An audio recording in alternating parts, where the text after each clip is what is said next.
Ruth Ann, can you hear me?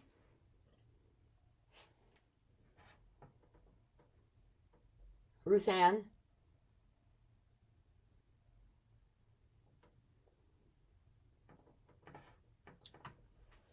Ruth Ann, can you hear me? I can't hear you. Yes, I can hear you. Okay, good. Good Good morning. morning. How are you? How are things in Vernal? Oh, things are good. The sun's shining and it's a beautiful day. Well, that's great. Yes, definitely. Yeah, so we'll wait for people to get here and then I think instead of sharing my screen because there's a lot of words, I'll just go over section by section and then I'll email it to everybody. Uh, so that you can add anything else that you want on to the table of contents. All right, sounds good. Yeah, I think that actually makes more sense than trying to go over um, the table of contents that I've created based on things that people have said, are important to them. And it'll be one place, uh, you know, you go to the USB-E website and it's hard to find in Title 3 the way it's laid out. It's hard to find out what you need exactly. So I'm hoping, you know, um, a handbook that shows everything with links that, you can just look at the table of contents and link to it. That would be perfect. Perfect. I like the sound of that. Yeah, I think it's much easier because the same questions keep coming up and then, if the reference is on the Title 3 webpage, it's still difficult to find if it's under resources because you don't know which resource it is.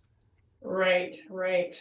Yeah, we've been trying to create a handbook ourselves within so that we can kind of have one go-to place.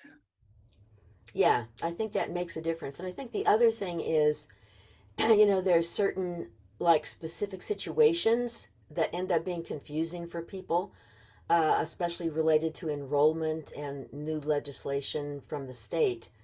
So it's a lot easier, um, I think, to even do, which will be developed afterward, but specific case studies that they keep on happening, especially around enrollment. Right, and yeah, then you just have to look in one spot and you can update it as needed and Yeah. that's very clear. I like that. Yeah, Yeah, and I think it'll help the schools um, a lot as well. The LEAs, obviously, but when you have, different schools at different levels, especially, like you have the, elementary and middle and then high school, and trying to figure out all those, you know, right, right. Mhm. I ends up agree. ends up being challenging. Very challenging. Very good. All right, sounds good. Okay, so I've actually decided to, and when everybody gets here, we'll go over it, but it'll be one handbook, but it'll be two sections. And the first section will really be focused on uh, typically what LEAs need. And then the second section will be more on not necessarily internal use, but um, it'll be things that maybe LEAs don't know that actually happen at USB-E, right? So it's this idea of transparency because sometimes I think it's really confusing. Um, but that's just my perception. I mean, I don't know if it is or not, but I'm just assuming that it ends up being confusing. Yeah, well, yeah, we'll see what kind of information that is and how useful it is to us. Yeah, and I think that's the other piece, um, when I get when I send out a survey and get feedback, it's really helpful because then it allows everybody, like, all the districts and all the charters and other people who are connected to like university work and, resettlement agencies and people who, are saying this would be helpful for us because right. otherwise it ends up being oftentimes like a one-way street. Yes, so true. And Yeah. it, Well, and even from district to district, it's different, so. yes, well, we won't get into that. We won't get into that. I think that piece is, and also, it really depends on uh, the resources that districts have and LEAs have in relationship to the work they're doing. So every context is really different. Um, and so the question is, how do you build people's capacity at each, uh, within the context of their own work and the resources they have to better meet the needs of students learning English? So true. So I think that ends up being a challenge. I agree. Yeah, so this is being recorded, so I think that's the other piece. It'll be good to send this out, the recording out with people's ideas, and then the table of contents with space in between so people can just download it and just write things in. Yeah, that sounds good. Yeah, and then I think the other thing there, there are people in different contexts that have different experiences. And again, I'll go back to the enrollment issue because of the legislation related to, students who are either Ukrainian children with sponsor families and, they had to escape with no papers. I mean, and the Afghan refugees as well. And sometimes, asylees and other groups of students who are trying to escape persecution. So that makes it really challenging for LEAs because I got one question which was about, well, how do we know this student isn't being trafficked? And sometimes people don't think about that. So, you That's know, a serious area, yeah. yeah, it's very serious. Granite even has a person, but of course they're a larger school district and it's urban. They even have one designated to support the Utah Attorney General's office with issues of trafficking. So, you It's know, easier for them to mix them in where we have all this other stuff going on. yeah, no, I think that's really true. And how would we actually identify? I mean, I mean that's the other question. It's really challenging, and it goes to the fact of um, guardianship and legal paperwork and all of that. And even then, sometimes people end up being overly suspicious, instead of, so it ends up being pretty challenging in relationship to following the law and being safe and supporting families. Yes, I totally agree. Yeah, Yeah, so I see people coming in. So we have Park City, we have Grand, we have a dog, whoever the dog is, I don't know. So again, we'll wait for a few more minutes, like right till 8:30, and because it's being recorded, you know, and it doesn't matter how many people are here because it'll be recorded, and then the table of contents will be sent out to everybody, and kind of, then we'll check back in, especially I think in August when we have the new ALS directors, because that's the other issue. We have people who have been doing this for a very long time, and then we have people in charter schools, and we also have people who are just starting, or people who have retired, and then there's a transition with a new person. And so it ends up being, confusing. So I think what we'll do is in August, when we have the new directors, I'll count on pretty much everybody being there, and we'll see like where we are in the table of contents for the handbook, right? Because I think if we're consistent, then it's helping everybody, and the expertise of those ALS directors who have, you know, been around for a while ends up helping, the people who are new to the position. So it's, Definitely. Yeah, well, and then the recordings are nice to go back to, and that helps. yeah, and I think posting it on our own playlist, supporting students learning English, makes a difference because you have like this historical, you have this account of all the things that people are doing in different districts so that you can see, um, how people are working.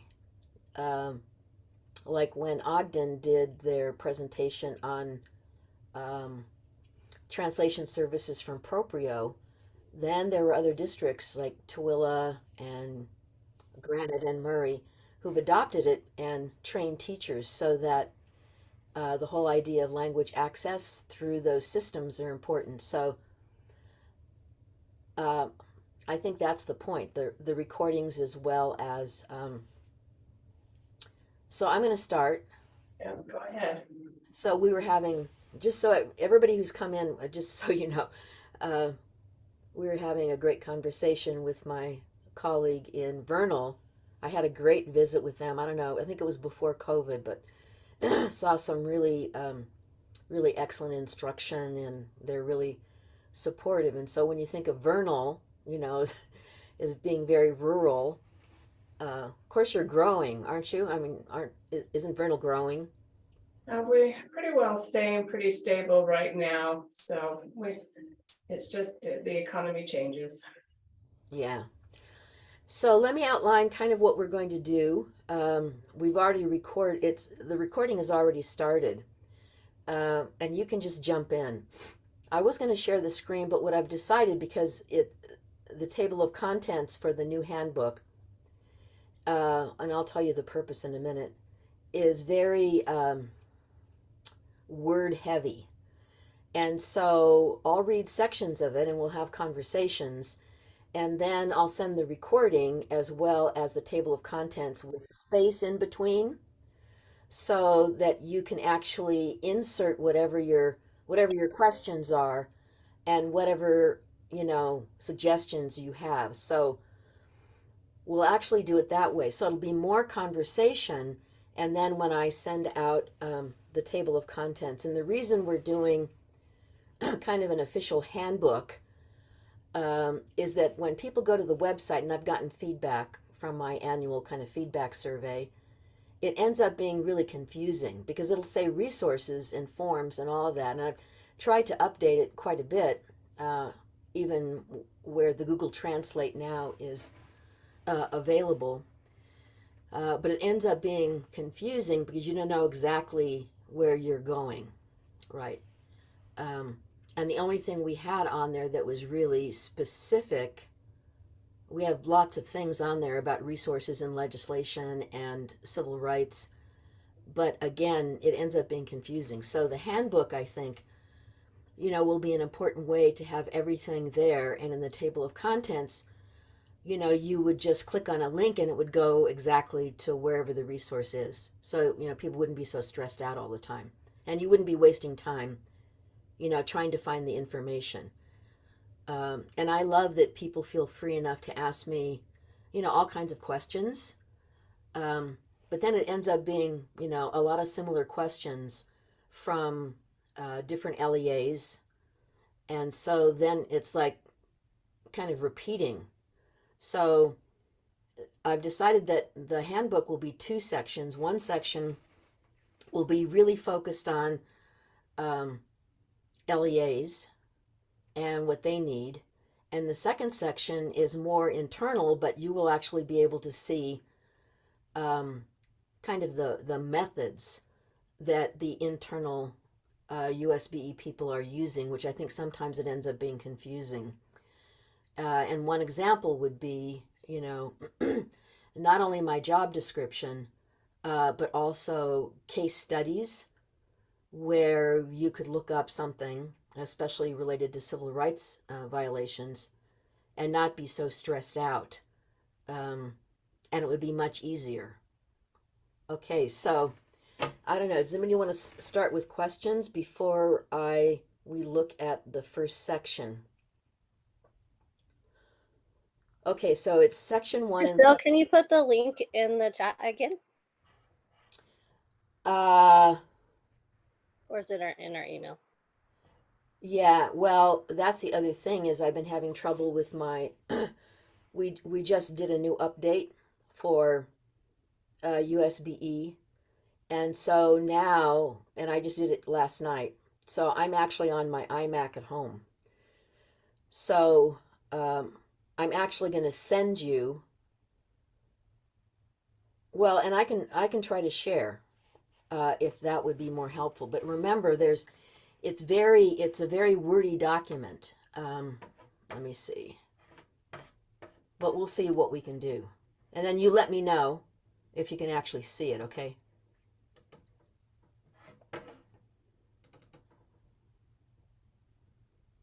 That's perfect. Are you seeing it? Yeah, that's good. Okay.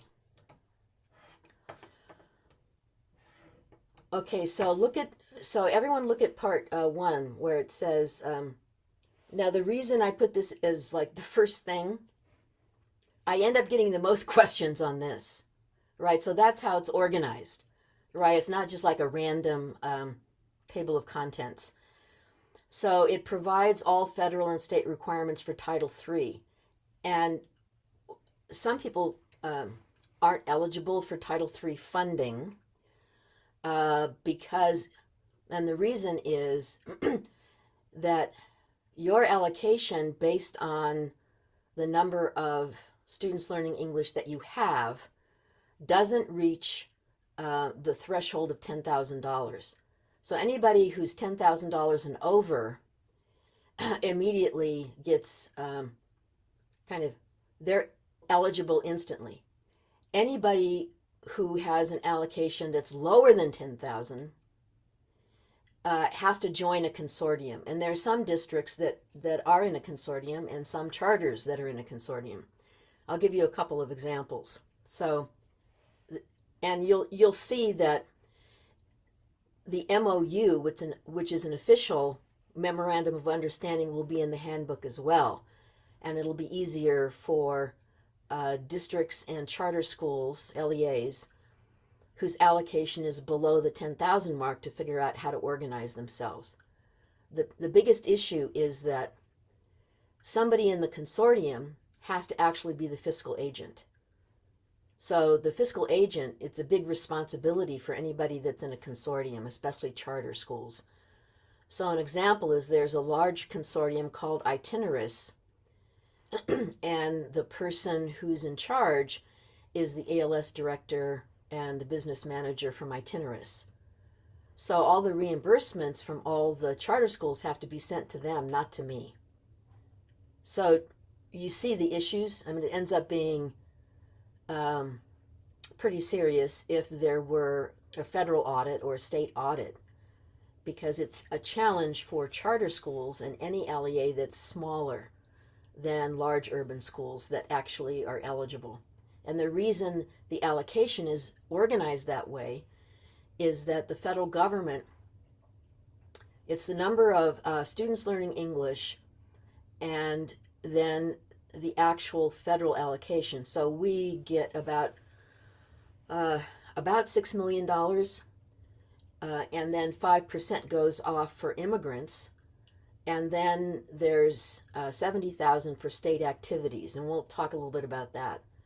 So once it gets allocated, across the entire state, there's some LEAs that only get like $90, or they'll get 1,000.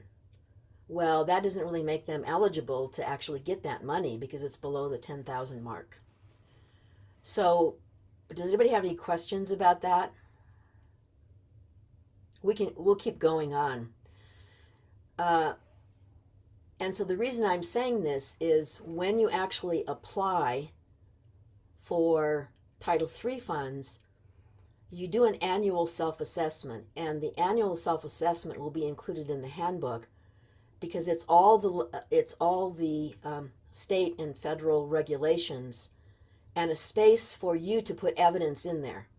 So it's a way to protect you from being unprepared when there's an audit. So let's say the feds decide that we're on their list in 2024 or something like that.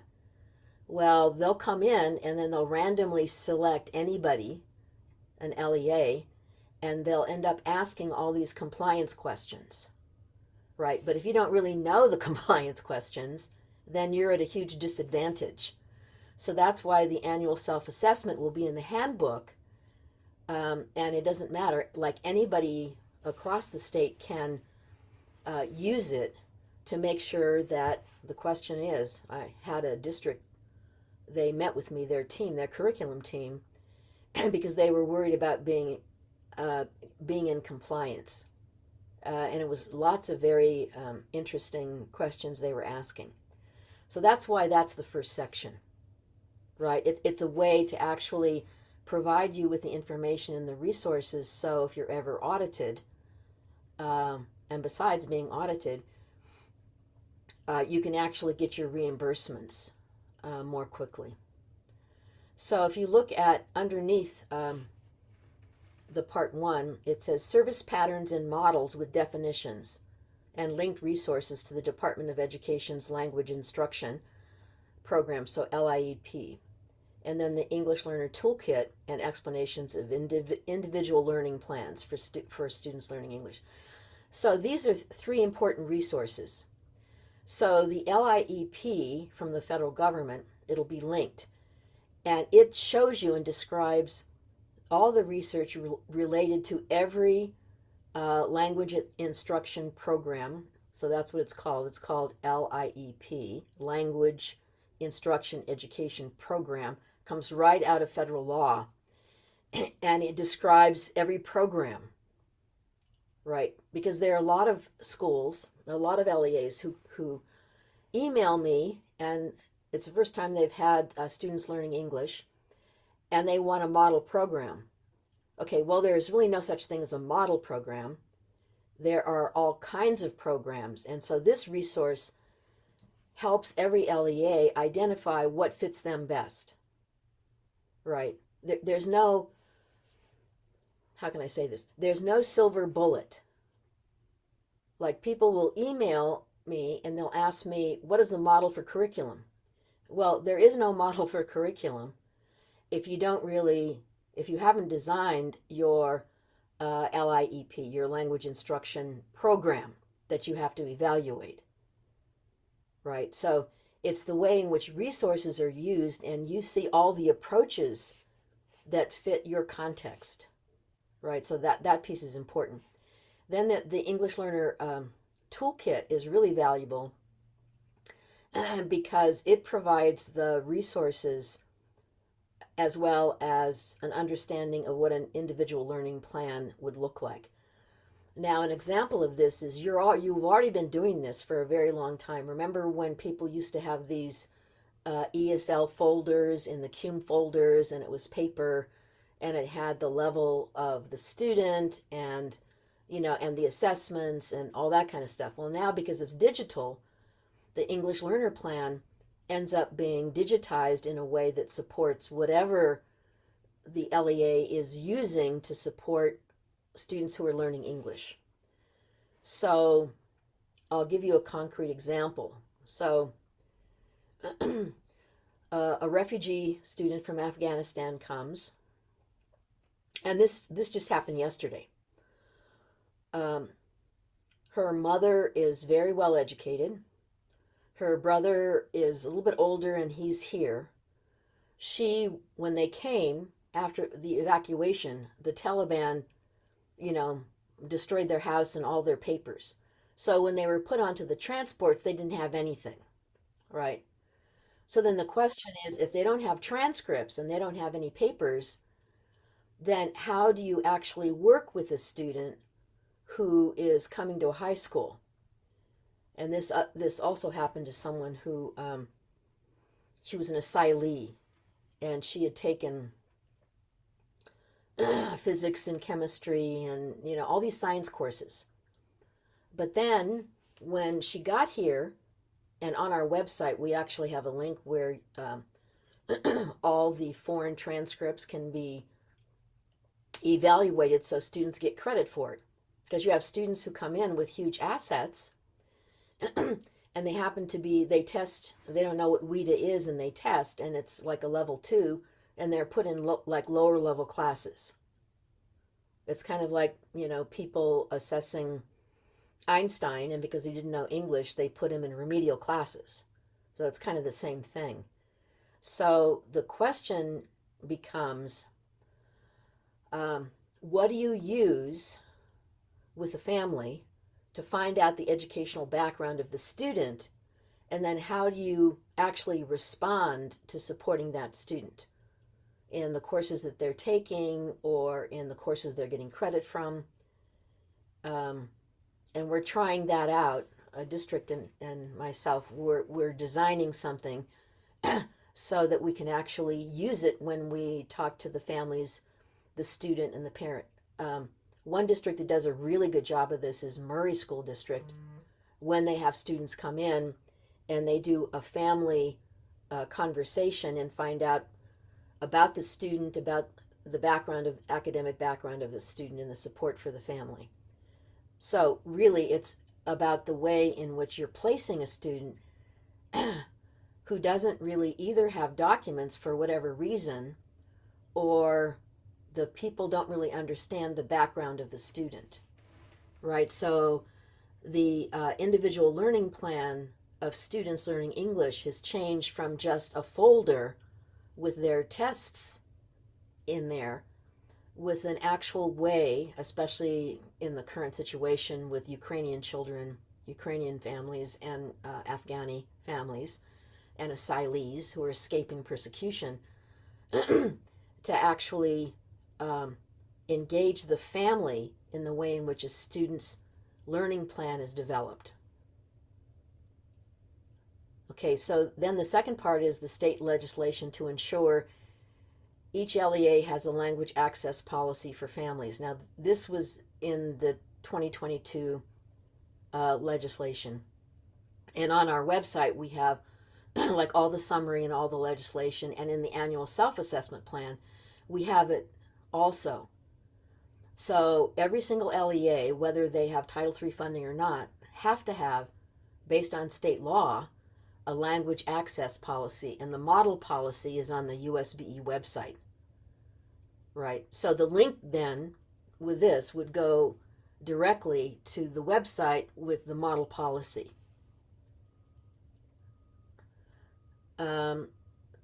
And then state legislation on enrollment procedures aligned to federal law. Okay, so on our website, we actually have all the policy, the entire question and answer related to enrollment based on federal law, and now we have state legislation that aligns to federal law. So I'm just going to say this. You cannot ask a student or a family about their immigration status. You can't say things like, is this student legal?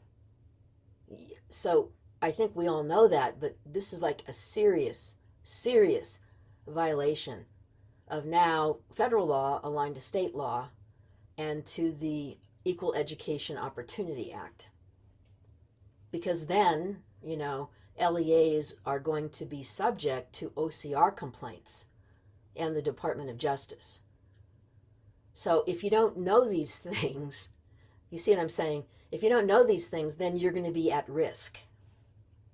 And so that's kind of the attempt to try to put everything in one place. Other resources in multiple languages to better understand compliance to both federal and state law. This is the issue of, and this is the reason it's important, because access to a high quality education is a civil right.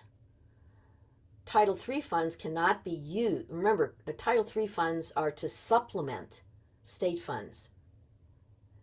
And because, the 14th Amendment and equal protection, it's really important to understand that parents have to have information about their children's education in a language they understand. Right. When you're in an IEP, or whatever you're doing, in parent teacher conferences or whatever it is, when you actually look at state legislation, you're going to see a whole list of things that are now required around language access. Okay, so we're going to stop there. What questions do you have about section 1? Well, it's really part 1. So basic compliance, because that's what people keep on asking me about. Are we in compliance? Are we in compliance? Well, instead of asking me, you can just go to the handbook and find out. And you can ask me as well. So what questions do you have? You have to just jump in because I'm looking at the document and I'm not monitoring the chat.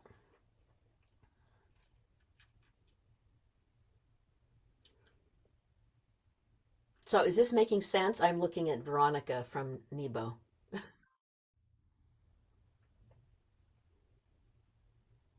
I've had a question from teachers asking if individualized learning plan is similar to an IEP, as in it's a legal document. That's what they're wondering. Well, obviously it's a legal document because that's that's the way federal law is written. But the question is, it's not like an IEP. So there's a distinction between this because the ILP really focuses on language and access to academic language, which is what the Department of Education asked us. They actually said, how is the state agency going to ensure that students learning English have access to grade level content? So that's what the ILP should be focused on, and it goes back to this idea that when you and I'll say this because of the patterns. So when students come in elementary school and they're not supported with academic English and they're not exited by the 5th grade, when they move to middle school, their chances of being exited and then moving to career and college coursework is just about zero. Just about zero. And then when they get to high school and they're still not exited, which just to let you know, we got feedback from the the Department of Education on the Utah's consolidated plan, and Title III just had a few. It's already revised. We already met with the Department of Ed, and Michelle, Megan, and I met with the Title III specialist of the Department of Education. She went over what she wanted related to the edits. We've already edited and submitted that to USBE, but there are lots of edits required in Title I and other title programs. So the biggest thing is, which I hope we would get over, is this idea of is it legal, is it not legal, but more like what are the implications of us not taking an ILP seriously, and as a consequence, students don't have access to career and college coursework or post-secondary success. So because it's in federal law, and obviously the ILP is important, then you can actually say, yes, it's legal. It's a legal document that's important because if someone came and they wanted to look at your plans, right, and you don't have plans that focuses on language and academics.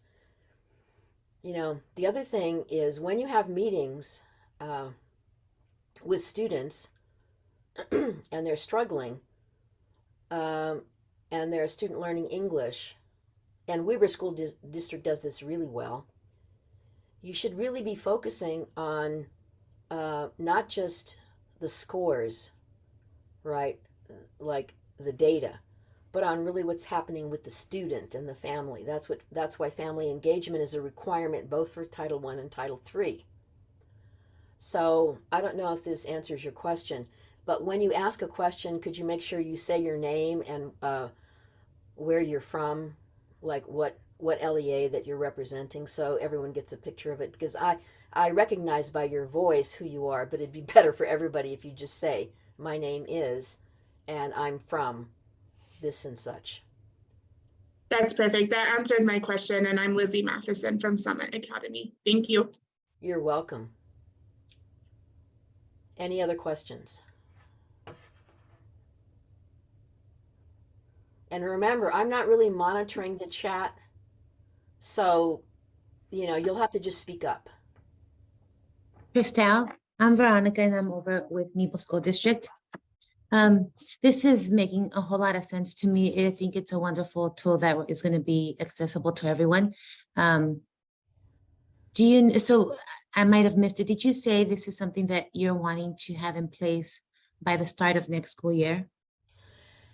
Yeah, I think there'll be the biggest thing that's important is getting feedback from all of you, and because pretty much I have all these documents already. Do you know what I mean? And I would just put the links in there, and then I'd send it out for the new directors meeting, and you would all be invited, and we'd go over it again, and then hopefully by September or October, you could have it in one form or the other, but it would actually be on the Title III, like the beginning of the Title III overview. It would say, Utah's Title III handbook, and then you would just click on it. We've had a big turnover in USBE as far as technology, and Michelle Miller, who did all the updates on my website, is no longer there. So, but the goal is for us to get it up, at least the first section to get up, because that's really critical. And then when we go to the second section, you'll see it's a little bit different. It's not like immediately, it's relevant, but it's not like what you would need during enrollment.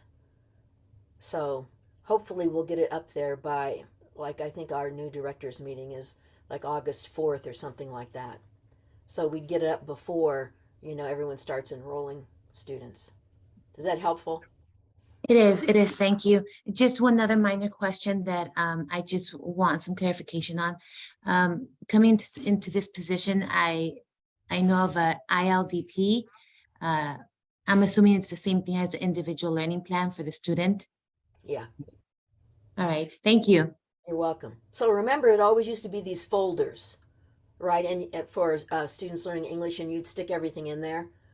Okay, well, that tends not to be really helpful if counselors can't see it or it's not accessible, right? But if it's done digitally, like I know Alpine has a really good digital system, and lots of other districts where anybody can just go in and see the progress of the student, and then the student and the way in which the student is being programmed by the counselor, which is one of the major issues that we have to work on.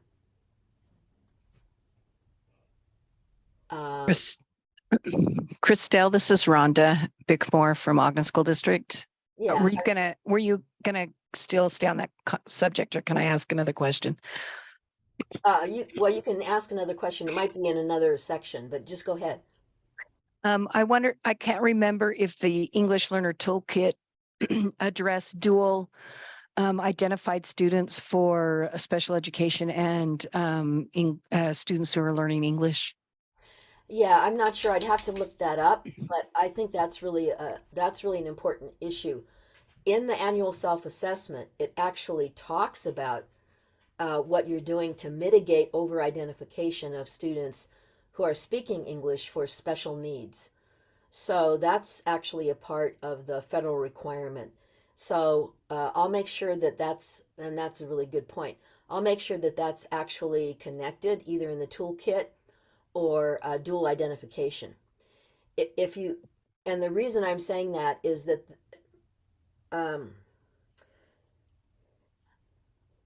when a student study team gets together and they don't have a process that really supports understanding the student instead of instantly assuming it's a special needs issue, and maybe if I I've been trying to do this with Weber, if they have a great process when they do cross grade level team meetings at the school level, and that makes a huge difference.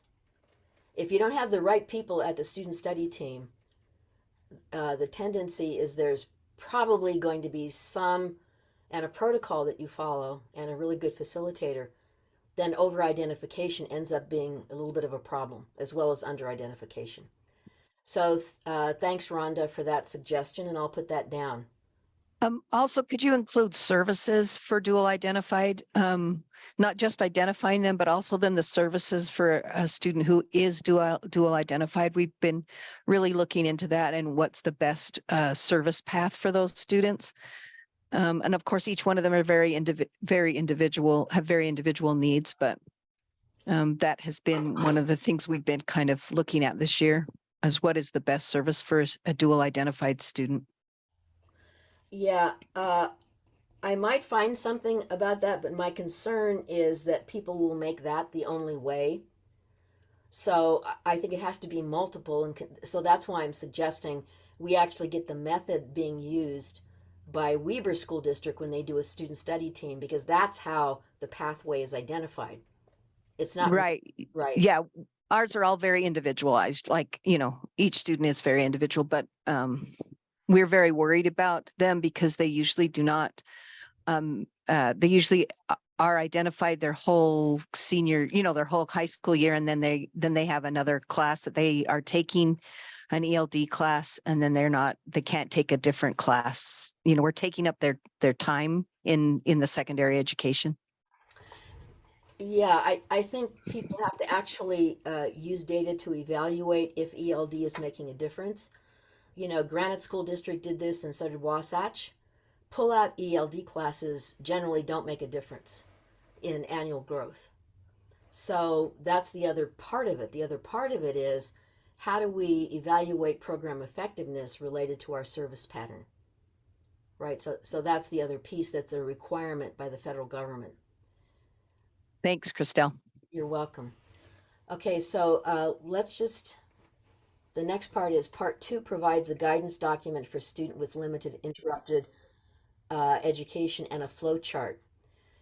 So 2 years ago, we actually worked on a huge document with a flow chart specifically for students with limited and interrupted formal education.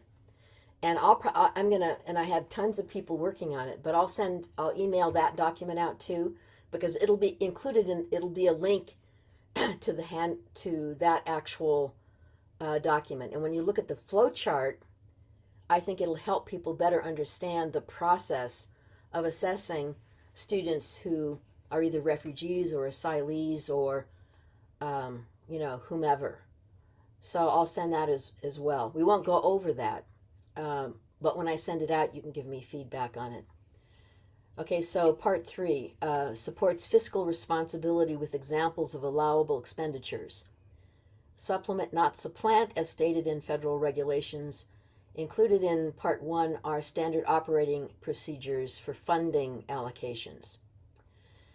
Now, oftentimes people in LEAs generally have no idea how funds are allocated in Title III. So there are standard operating procedures, so you can actually see the process and the formula for how immigrant funding is done. So, let's see.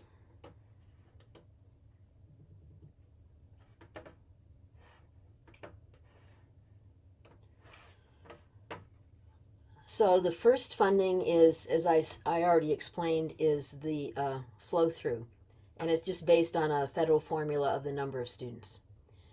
The second one is Title III Immigrant Fund. It's 5% of the 6 million.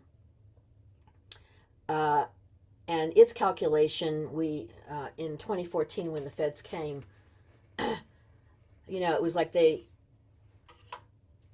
and that year I wasn't the director, but I came in 2015 and got a call from the Department of Ed. And our plan had 6 findings, and one of them was this calculation. So the immigrant calculation is based on significant increase of immigrants with the federal definition of immigrant, which is students who haven't had formal education for 3 years. It's, kind of that kind of thing.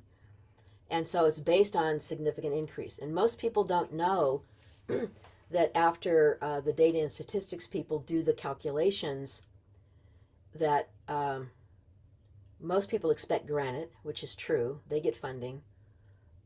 Canyons, Alpine, and Provo for a significant increase of immigrant students. So most people don't understand that calculation, and so that's why I'm including it. So there's nothing, there's nothing hidden. Do you know what I mean? Everybody knows everything. I talked about the consortium requirements, and the MOU will be in there so everybody can see it, and then you could organize yourselves into charter MOUs or district MOUs if you don't reach the 10,000 minimum. And then the requirements for allocating state activities funding to LEAs. in the title, in the new legislation, the state activities funds, which is about $70,000, can be awarded in recognition of promising practices to disseminate and upscale. And so when I actually do the Title III monitoring visit, when I find out the work that's being done there, and there's something that ends up being really critical in relationship to language access, especially maintaining heritage languages or family engagement, then those awards are given to individual LEAs for the work that they do, with the obligation of sharing their work and disseminating it and upscaling it, throughout. So I'll give you an example. San Juan has this amazing, the Navajo classes and the Navajo curriculum, and now Tooele is taking that model, and they're working to maintain and revitalize the Goshute language, because everyone knows that once you are literate in one language, the transition to another language is much easier. And now Washington County is doing a revitalization of the Paiute language. So, all of those qualify for the way in which language maintenance and revitalization for a family language is being supported. So that's an example of how state activities, or, LEAs that do amazing work with families, and that can be used as a model. Two examples of that are Pacific Heritage, who have a great community with family engagement, and the dual immersion charter school, which is, really amazing because of their family engagement. And the design that they've used for their Spanish-speaking paraprofessionals to become certified teachers with Weber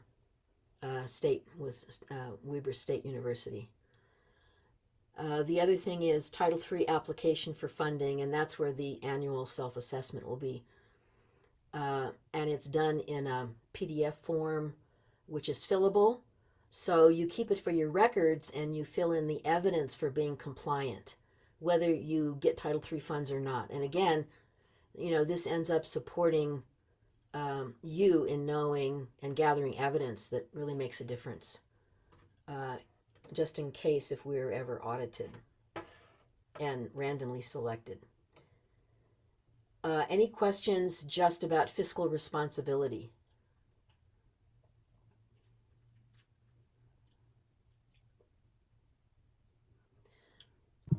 I have a different question, Christelle. This is Thais at Ogden. Oh, Thais, fine. No, any questions, fine. You'd mentioned the, I can't remember if you said state or federal definition for immigrant student, and that kind of struck me. Can you repeat that? Yeah, well, so I don't want to misquote it, but I'll send it to you. It's really about a student who comes in, right, and hasn't been in school for at least 3 years. Does that help? Yeah, it just struck me because does that mean if we have a family let's say you have a refugee family that comes in and they have a student who's in first or second grade, the first and second grade student's not technically considered an immigrant, but the rest of the family is, or is it? And that doesn't mean we wouldn't necessarily service them, but there are some things when you're doing policy that I just wanted a clarification. Yeah, well, they're no, I mean, they're not the child. Well, it's not really about the family's being immigrant status. You can't really, I mean, you really can't say that. It's really about the student who hasn't had formal education for 3 years in a school in the United States. So you see Okay. the difference? Yeah, yeah. I mean, I've always used that for like the definition for more of a like a SLIFE student, but not necessarily as an immigrant that might not. Because we have immigrants that do have a great formal education backward, but we put in the United States piece, and so I'm just wrapping my head around all those technical terms. Yeah, Thank that's you. okay.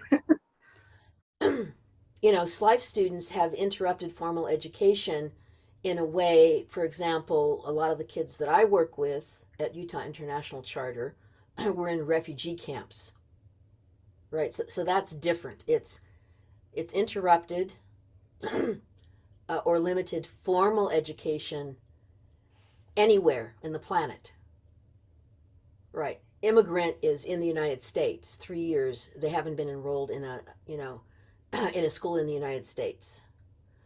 And I'll send you also that definition so that you'll have the actual legal language.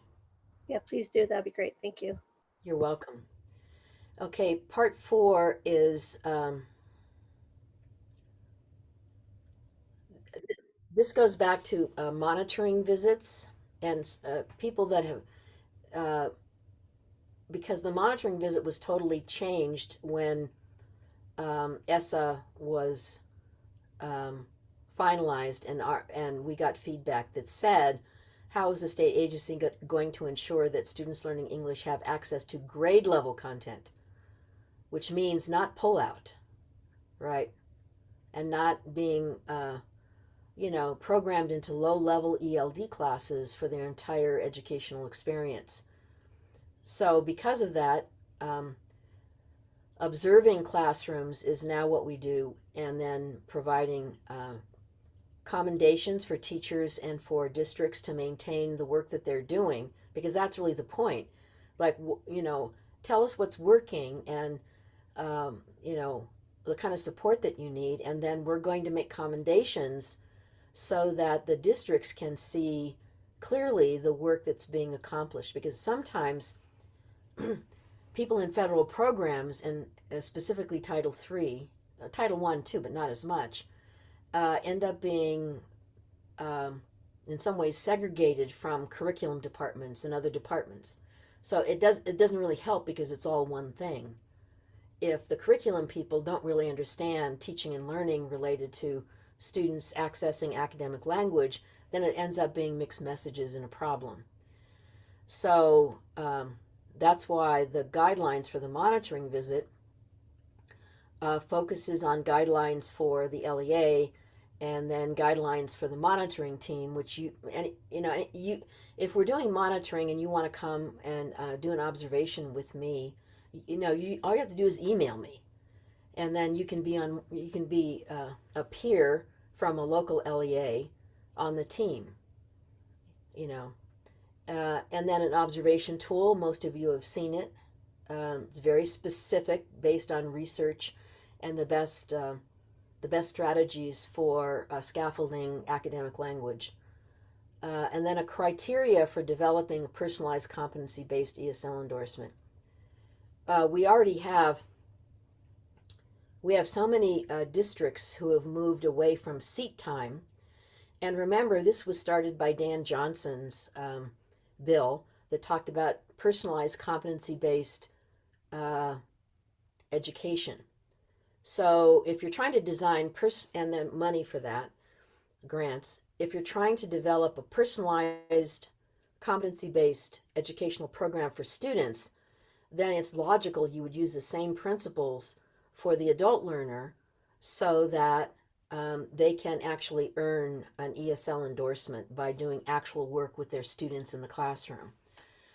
So the criteria for developing that, we already have, so many districts and charters. Summit Academy, they got theirs approved. Providence Hall, Monticello, um, Murray, Granite is working on theirs. Park City, Wasatch, Cache, Ogden has done a great job. I think I mentioned Tooele. So, so you have state legislation about personalized competency-based education and what that could look like. And then you have the board rule, and then you have, funding, and this is through the curriculum department at USBE. And so then how do you end up, and most of the endorsements have gone that way. Ours is a little bit different because it really focuses on all these different models and approaches to use resources that are specific to the context, whether you're a charter or a large urban school or a rural school or whatever it is. So in part 4, you'll have all those guidelines and then an example of what a monitoring report looks like, an anonymous one, because sometimes people have this idea that it's an audit and it's about compliance. Okay, well, no, it's about providing feedback that you use to align your resources that are connected to your strategic plan, because then it's more likely, right, that you'll be able to adjust instruction based on what you're already doing, right? So it's not an add-on, which is really important. Let's see. The last part, section 2. So again, to make the website more, much, and resources much more accessible, it just provides links to frequently asked questions, FAQs, and case studies related to current issues and common questions, with additional examples from Utah LEAs. The other thing I really believe in is that there's so much good work happening in Utah, but oftentimes what happens, people go to another state. Like, I don't know why they do that.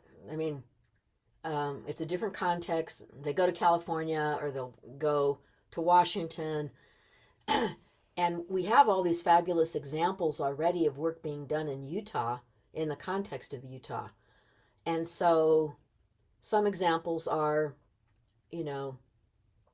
it's Jordan School District and also Davis. They have an amazing handbook for registrars, because oftentimes registrars are used to doing things, the way they've always done it. And so then it ends up being problematic when they have a refugee or an immigrant or an asylee or someone come to register for school. So those kind of links and examples will be in there of Utah examples of LEAs doing really, valuable work that can contribute to the entire state. Okay, so what questions do you have? So here are a couple of questions in the chat. So I stopped sharing, and now someone has anyone embedded an ILP into an elevation platform? I think Salt Lake has done this, but I can find out for you, because I think it actually is in the elevation platform. Or maybe what they've done is they've taken the coding from that and developed their own. So that's one example. And then, yeah, so people are saying about the language access plans and elevation. I totally agree. And this was Melinda, Paula, Cheryl. So that's the other thing. We could do a session on this. We could actually find out who's the ways in which different LEAs are creating ILPs and the methods they're using. I think that would be a really good idea for everybody. Because again, to make sure you understand, there's not like one way. And if somebody's asking for a template, it might not really fit their context. So it's better to have people come in and say, look, this is how we've organized ILP. It's so Rhonda says, just spoke with Elevation yesterday about using USBE language in their templates. So Rhonda, are you here? Do you want to say more about that comment? Um, yeah, I've modified their templates so that they use the USBE language in them that you've given us, Christelle. And that way when you modify something like that, you put in your own little box, and it is not, they do not translate it. They translate into like 31 languages, their templates. And so I've done an English and a Spanish one because it won't use the language that you use, Christelle. And so I talked with them about that, and they said, oh yeah, we can do that. And then it will translate into all the languages. And so he's going to meet with us again next week about those templates. Okay, great. So then then in August you can actually bring that forward. The other thing is when we met with the Department of Education, they actually corrected the language that we use. They do not approve of students learning English as the way in which you refer to ELs, which I thought was really interesting because you know, the leadership at the state board has been really insistent on all of us using students learning English instead of, you know, English language learners. Well, first of all, language is redundant because if it's English is a language. But when we submitted all this to the, you know, that's one of the things they crossed out and said, you know, please use ELs, English learners, which is the language that's being used in ESSA. So that's the other thing. You know, So, go ahead. So could I reach out to you, Christelle, what they're going to ask us about and make sure we get the language correct? Yeah, I think that's really important, especially because the feds are crossing out the language that we're using, and they're putting in the language that's in federal law, which is ELs. Okay. All right. I'll reach out to you. Thanks, Christelle. Yeah, you're welcome. So, Christelle, I have a question for you. okay, Veronica. So you mentioned EL, are we not doing ML anymore? Well, this is the other thing. The other thing is the federal government, it's really clear when they corrected us that we shouldn't be using students learning English, right? So I think in those, like, what shall I say? Those documents that the federal government in the plan are looking at, there are places like all over the country that are using MLs, and the reason they're using that, and it seems appropriate for, you know, Utah. You know, I teach a student an independent study, and he speaks 4 languages. So it's not just that he is a student learning English, right? He actually knows and is literate in 4 other languages. So that's the whole thing about like our context. But as far as the feds giving us feedback, they want us to use ELs. But otherwise, you know, I think it's important for us to really value the fact that we have students who know more languages probably than most of us in this, you know, on you know, right now. We're you know, especially, you know, I'm not biliterate. You know, my native language is English for lots of other reasons that I won't discuss. You know, so I can't say definitively not to use MLs or to use ELs, but I know the federal government was very particular with Title III and crossing out students learning English. They wanted us to use ELs. Okay, thank you. You're welcome. Anyone else? Jenny, Chris, Stephanie, Melinda. Christelle, I'm gonna send you an example of one of the language plans that Elevation can generate. Oh, So good. I'll send that to you in an email, just with a training student. Yeah. Can you actually put, I don't know, Jenny, can you put it in the chat? a link to it or no? Yeah, I'll be able to do that. Okay, so Jenny Cross, Jenny is from Box Elder. Jenny is an example of someone, whenever there's an opportunity to come and observe with me, she's always there. She's kind of my right-hand woman. Uh, and so again, the invitation is open to you for next year, because next year, and it depends because right now I'm going to southern Utah more. So you probably wouldn't be able to do that, but if there's a place that's close to you or a charter or whatever and you wanted to come with me, you should come. Okay, what other questions? I'm just going to put a plug in for going and observing with Christelle, because that brings so much understanding, and it also allows you to see those promising practices that are happening in other places that you can then take back to your districts and say, oh my goodness, I saw this. It was a way that would work for our district that I hadn't even thought of. And so I highly recommend it. Dr. Strato, when do you send out those dates? Just being new to this department, I haven't seen them in the past because I'm new. When do you send out those dates? I'd love to go observe. Yeah, well, sometimes it really depends. And the reason it does is because I actually meet with the district people, and then when we actually decide together. And this is very different than, I've made lots of mistakes with this, so just so you know. And I'm not ashamed to say all the mistakes I've made. Originally, I thought, well, let's go to schools with a feeder pattern, because when I was the director in Salt Lake, there were huge gaps between transitions between elementary to middle and middle to high school, right? So I thought we could leverage that. Well, that was just like a total disaster. It just didn't work at all. And so then I started focusing on TSI schools when TSI came out. And I thought, well, maybe we could maintain the transition idea and then look at the TSI schools. Well, the TSI schools were all over the place and weren't even connected to any kind of pattern of transition to a middle school or a high school. So that was kind of a mess. So then I decided, well, let me just talk to people at the district and see which schools they wanted.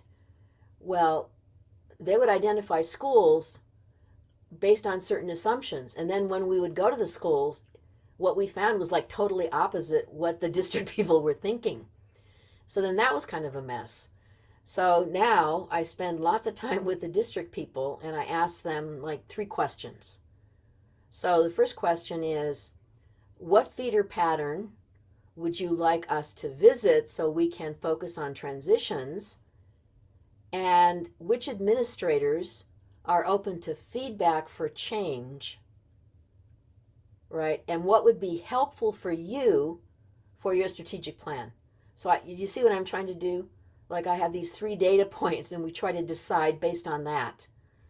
So once we get through that whole thing, then I'll send something out to people and invite them. Usually I invite people from USBE who have been with me before and kind of are close.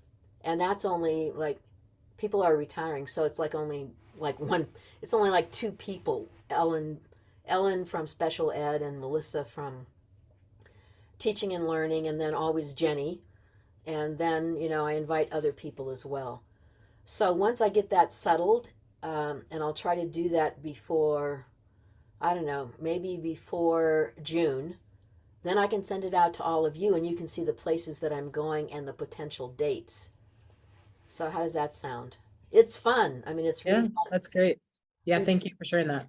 We've seen so many, I mean, when I can't get a science teacher there, I go and observe science and also math. But I always like to find out from the person who wants to observe, like what classes they have taught and what level have they spent most of their time in elementary, middle school, or high school. Because one time I invited someone and I was dumb enough not to ask that question.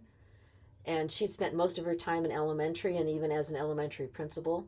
So when she went with me to observe at a high school and I looked at, her observations, she was observing the high school environment with elementary school eyes. And it just didn't work. And so then I got, of course, it was my mistake. It had nothing to do with her. So I've learned to ask people, you know, um, like the level that you've taught. Because I'm so old, my advantage is I've taught grades 4 all the way up to 12. 10 years in middle, 10 years in elementary, and 10 years in high school, and then multiple subjects. So for me, when I go, even though I would rather go to a kindergarten class than observe a kindergarten class or first or second, I never taught that. So I only start with upper grades, so fourth up in different subjects. So you see that helps. And so when you wanna visit with me, you just say, I've taught whatever, and I'd like to visit, with you. And it would be great. I think that's a piece that's important. So what other questions do you have?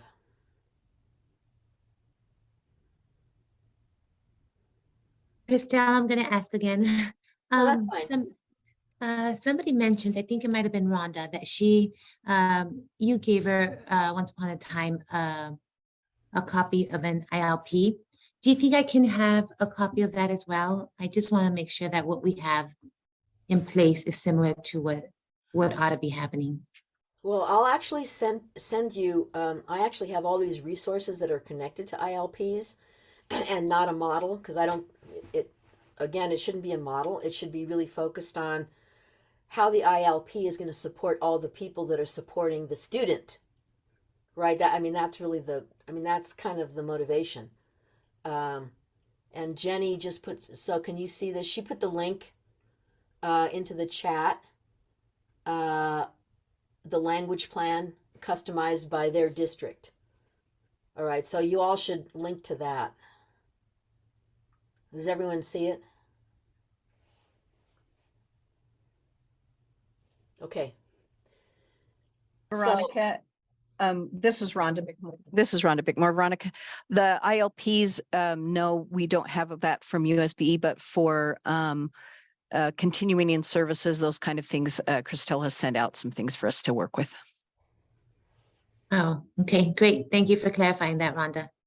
Thanks, Rhonda. So, when I meet with all of you, and whoever shows up is great because this is being recorded, you always make me feel better. I just want to tell you that. There's sometimes, especially over the last week, when, there are things that are happening in some schools for whatever reason, and people feel free enough to, even from districts, and parents and organizations, and they'll try to get help with it, with what the problem is. And all I can say is that being open-hearted and welcoming kids into schools is what we're about, right? That's what we're about. And yes, you have to follow compliance rules and all that kind of stuff, yes. But the attitude that we have of being open-hearted to whoever comes to our schools is what makes Utah special, right? That's the piece that's really important. So I just want to thank each of you for being here, and I'll send out the information, the recording, as well as the outline. And remember, you can email me anytime, even though I'm having problems with my current USB computer. You might actually end up getting a really strange response from my phone on my private email. But so that's what I've been doing this morning. So sending, responses on my phone, which is fine. And if you see a really strange private email from me, which is Japanese, then you'll know it's for me. So it's not spam. You can open it. So what other questions do you have? Well, I hope this has been helpful. And I think all of us working together to put the handbook together, so that you have all the resources you need at your fingertips instead of trying to find them on the website or anywhere else, I think will be a benefit for everybody, and especially the students that we have made a commitment to serve and their families. Anything else? This is Sorry. Mary. Go ahead. This is Lizzie Matheson again from Summit Academy. I'm just really excited about the idea of having a session for the individualized learning plans and hearing what procedures everyone does and things just to gain ideas. I think that will be really helpful and supportive because we just want to do what's best, right, for our students. And so maybe somebody has an idea that's better for someone. So I'm really excited about that.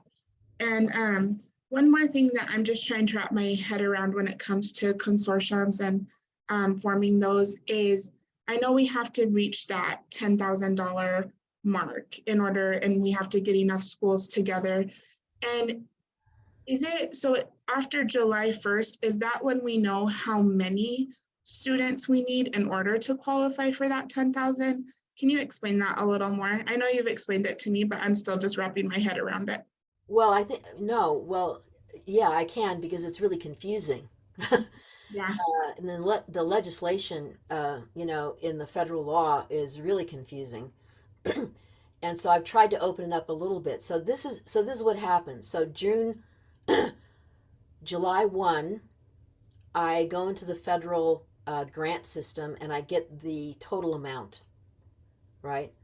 So then, now remember, there's no allocations. It's just the total $6 million.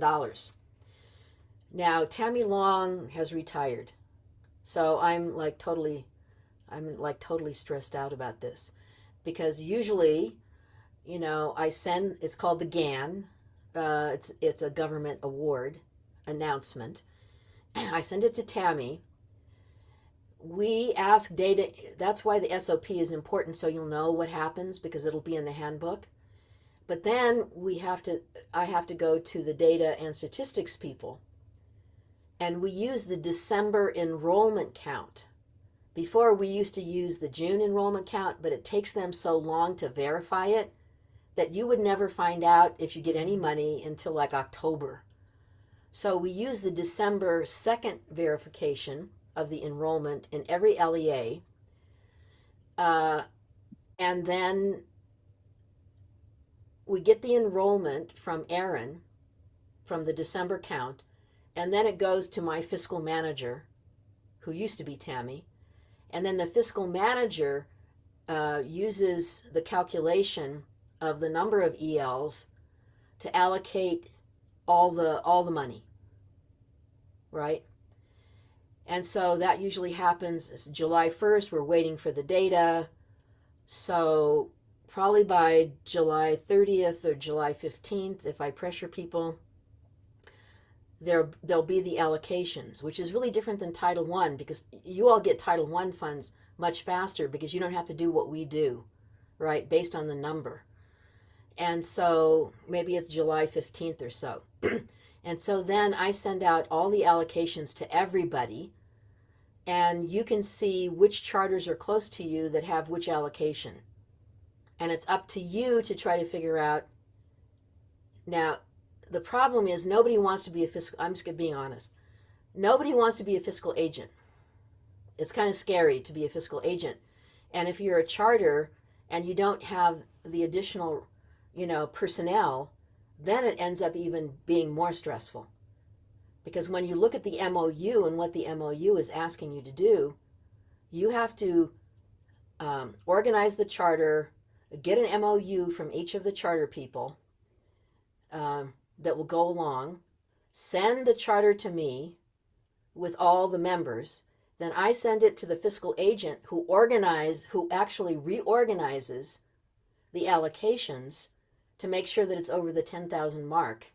And then the person, the agent who's the fiscal agent, then has to track and make sure that their members are spending the funds, because then there's a huge problem related to at the end of that year, if you're a consortium and the members in the consortium haven't actually spent the funds, that's a serious violation, and that money goes back to the federal government, to the Treasury, United States Treasury, which then makes you open to a federal audit. So I don't know if that's even made it clear or scared you more, but it ends up being incredibly challenging, right? And that's why. So you're saying that if in July, we'll get that email that says how much each charter is worth, and then we can get enough charters to be above that 10,000 mark. And then we'd have to find someone willing to take on that responsibility to be the fiscal agent. Right, and you'd have to sign the MOU, and as soon as you have the fiscal agent, they would send all the MOUs to you. You would just list all the charters whose MOU that you've received. And the only thing I can say is, yeah, we hope that the data would be available from the data and statistics people by July 15th. That's not necessarily true. That might happen. And then you would actually get the list. Everybody would get the list to see all the allocations of all the LEAs. Now, if you're a charter and there are like 5 or 6 charters who are way over the 10,000 mark, they don't need consortiums, right? But you do need someone. I'll give you an example. Like Pacific Heritage has been the fiscal manager for 2 other charters, and they're just being like incredibly generous, even if they don't meet the 10,000 mark, but they add up the charters, and the consortium is, the total is over 10,000. Remember, the total number of the allocations has to be over 10,000. I mean, we have another charter consortium where, because of the generosity of this one charter, their allocation was only like $1,000. And the other members in the charter are way more than them. But they actually were generous enough to say, we'll be the fiscal agent. I don't really recommend that. Because why are the other members that have way more money, why aren't they stepping up to be the fiscal agent? Right. So you just, and when it comes to that point, you should just call me on the phone and we'll have a conversation, or we'll do a Zoom. Okay. Perfect. Thank you. You're welcome. See, you're the only group of people in the state that know how complicated Title III actually is. Most people have like no idea. What other questions do you have? It's probably better if they don't know. Just saying. I was just gonna say, Christelle, when you mentioned, I'm what we do for our students when they come in, and my name is Becky Ibarra, and I'm at Granite School District. I'm sitting in for Dave today. He's out of town. I just keep hearing my mother, and my mother is 82 years old, but my mother is an immigrant from the Netherlands. So she came over from Holland during the World War II, and Hitler was taking her country. She came over, and she didn't know English, and she didn't have any documents written in Dutch. She didn't have a Dutch translator. She didn't have anything to help her with her schooling. She came right in and had to just kind of sink or swim. And she's very bitter still to this very day. And so when she finds out what I do for a living, and working with Department of Educational Equity and helping immigrants and refugees, and my mother gets very angry, and she's like, I don't know why you do that. Nobody did that for me, and nobody did that for me, and she's very angry. And I says, Mom, but this is what it is. You learn from the past. And this is why I was a history teacher for 20 years. I said, you learn from the past, and you learn from the mistakes that you made, and you fix them, and you change them, and you make sure it doesn't happen again. And I said, so I'm deeply, deeply sorry that there was nothing available for you back in 1956 or whatever it was. I says, but today we're doing that. And so if you were to come to the US today, you would have that help and those services. So, and then she kind of concedes a little and says, yeah, well, okay, okay, but I just wish I'd have had some help, because she got made fun of and, couldn't do the. I know. But I just think it's so important that we've learned from the past and move on and help our people today, not just our students, but their parents. Yeah, I want to thank you, Becky, for is it Becky? Yes.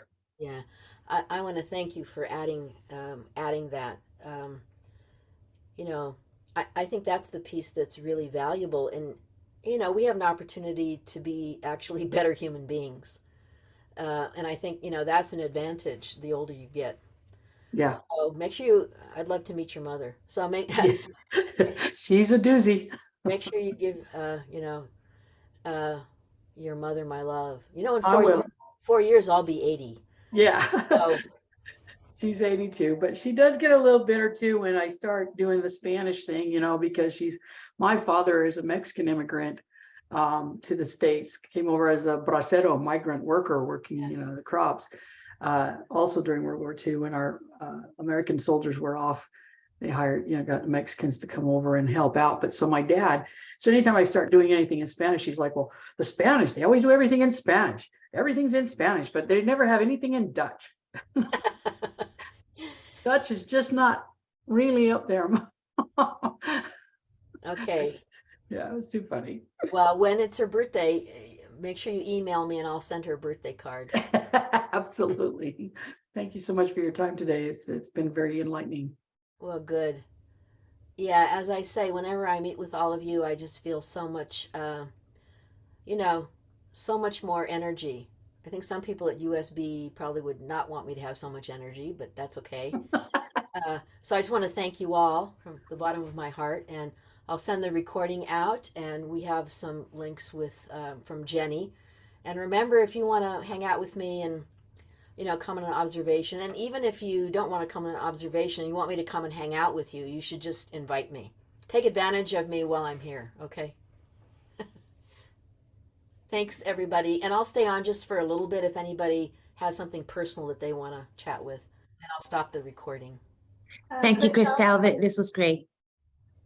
Hi, Christelle. This is Melinda and Cash. I apologize if you addressed this.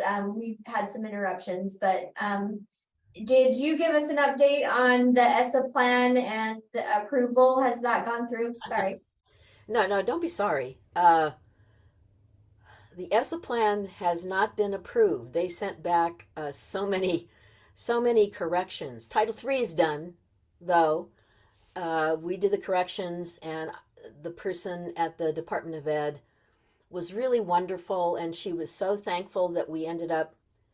So Anne Michelle, Megan, and I, we had a Zoom meeting with her and her colleague for Title III, and she was really wonderful. And so we did that right away as soon as we got all the corrections back, and we didn't have that many corrections. The other title programs have quite a few, and that's being worked on, and it's supposed to be, all the revisions are supposed to be done by April 28th. So unfortunately, because there's so many corrections, it hasn't been approved, which is really sad for me and for all of us, because the goal was to have it changed to a 4.2 exit with a 3.5 speaking score in WIDA. But, we'll have to wait for them. Hopefully, by April 28th, if it's done and they send it to them and it's just corrections and we've gotten the feedback that we need to correct, hopefully they'll approve it, by June. I don't know. Sorry about that. Kind of sad. Thank you for the information. Do we have an update on the WIDA test printouts and when those might arrive? No, you'd have to ask Megan for that. Part of the problem with that ends up being the endless process for verification of the WIDA scores, as well as then the data and statistics people with the assessment people sending it out to the LEAs and then giving them, like I haven't even gotten any update, because usually when I get an update, I'll actually send something out to you, but I haven't at all. So sorry, the process of verification ends up being very cumbersome. Oh, I understand. Thank you so much. You're welcome, dear. Take care of yourself. So I'm going to stop the recording, but if anybody wants to